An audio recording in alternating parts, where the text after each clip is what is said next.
مستمعي الجزائرية للصحافة، أهلا بكم. سجلت الخطوط الجوية الجزائرية أزيد من 1500 رحلة داخلية منذ 6 من ديسمبر الجاري إلى هذا اليوم، حيث نقلت 65468 مسافرا نحو مختلف الوجهات حسب ما علم الخميس لدى الشركة الوطنية.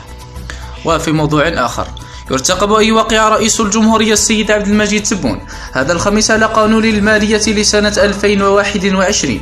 واعتبر رئيس اللجنة المالية بالمجلس الشعبي الوطني أحمد زغدار أن القانون جاء في ظرف استثنائي ميزته أزمتان صحية ونفطية، ويدخل في عملية إصلاحات منظومة جبائية ودفع الوتيرة الاقتصادية.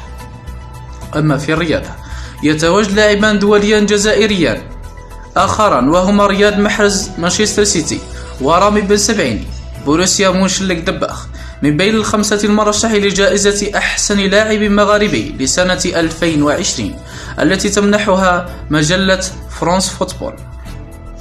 أما دوليا، أكد الدبلوماسي والمبعوث الأممي السابق الأهيمي على الدور المحوري المملوك في حلحلة النزاعات في العالم، معربا ماله في تعيين مبعوث أممي إلى ليبيا وإلى الصحراء الغربية التي لم يتحقق حتى الآن أي تقدم بشأن قضيتها. نهاية الموجز، كنت معكم أنا ياس بوقعدة، في أمان الله.